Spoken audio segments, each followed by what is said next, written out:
नमस्कार। हम सब शिव पूजा तो करते हैं पूरी भक्ति और श्रद्धा से, पर क्या हमारा तरीका एकदम सही है?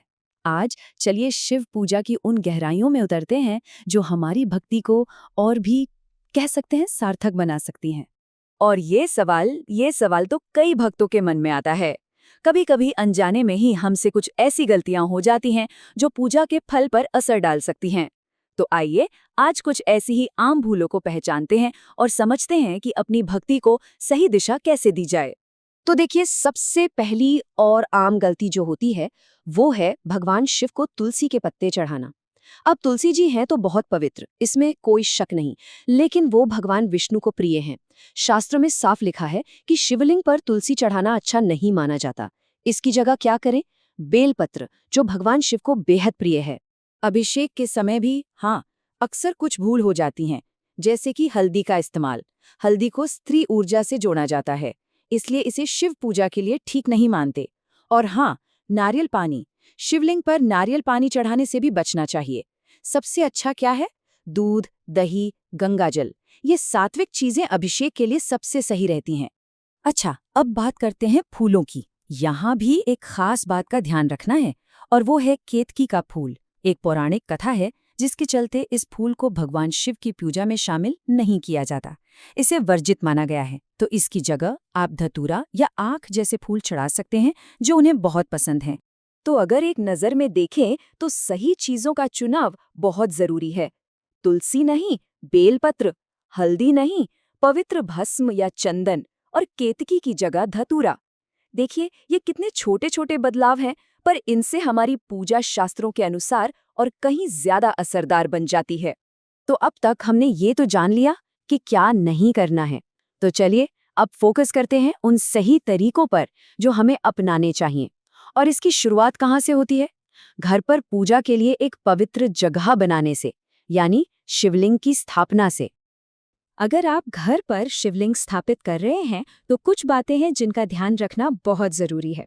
पहली बात, शिवलिंग का आकार अंगूठे से बड़ा ना हो। दूसरी चीज, शिवलिंग का जो आधार होता है, जिसे योनि कहते हैं, उसका मुख हमेशा उत्तर दिशा में होना चाहिए। फिर स्थापना के बाद गंगा जल से अभिषेक कीजिए और आखिर में ओम नमः शिवाय पंचाक्षरी मंत्र का जाप जरूर करें। तो स्थापना तो हो गई, इसके बाद आता है पूजा का एक बहुत ही जरूरी हिस्सा, अभिषेक। और अब हम बात करेंगे पवित्र पंचामृत अभिषेक की और समझेंगे कि इसका आध्यात्मिक मतलब आखिर है क्या। पंचामृत, नाम से ही पता चलता है, 5 अमृत। इसे देवताओं का भोजन कहा जाता है, आप जानते हैं।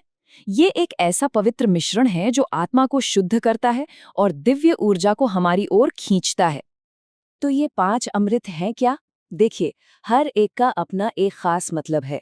दूध है पवित्रता का प्रतीक, दही है समृद्धि का, शहद मीठी वाणी के लिए, घी विजय के लिए, और चीनी वो है जीवन में सुख और मिठास के लिए।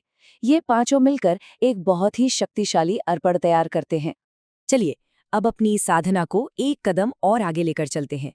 एक और गहरी बात समझते हैं, और वो है प्रदोष का समय।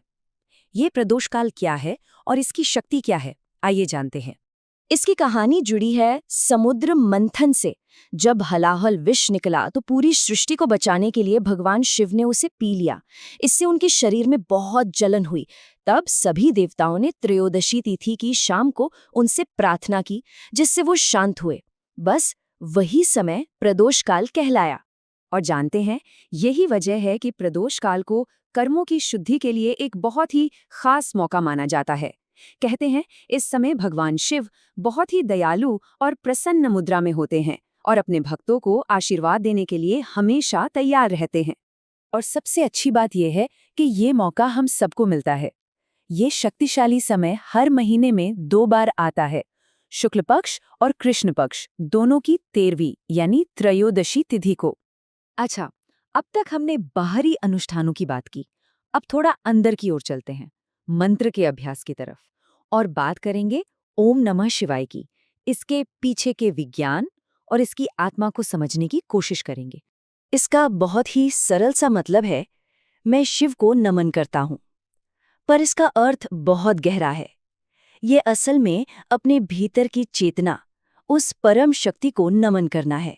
ये जो 5 अक्षर हैं, न, म, शे, वा, य ये असल में 5 तत्वों का प्रतीक है। पृथ्वी, जल, अग्नि, वायु और आकाश। जब हम इस मंत्र का जाप करते हैं तो हम कायनात की इन 5 मूल शक्तियों से जुड़ जाते हैं। और इसके फायदे? अरे, इसके फायदे तो अनगिनत है। ये सिर्फ आध्यात्मिक ही नहीं, बल्कि मनोवैज्ञानिक भी है।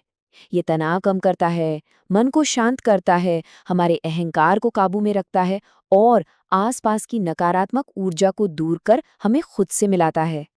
तो आखिर में अगर हम सारी बातों को जोड़कर देखें तो एक तरफ है सही विधि विधान और दूसरी तरफ है सच्ची भक्ति।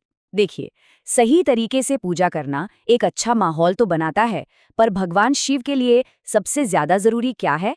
वो है हमारे मन की पवित्रता और हमारी सच्ची श्रद्धा। कहते भी हैं कि शिव तो भोले हैं, वो कठोर नियम नहीं, बस दिल की सच्ची पुकार सुनते हैं। तो ये सारी बातें हमें एक गहरे सवाल पर लाकर छोड़ देती हैं।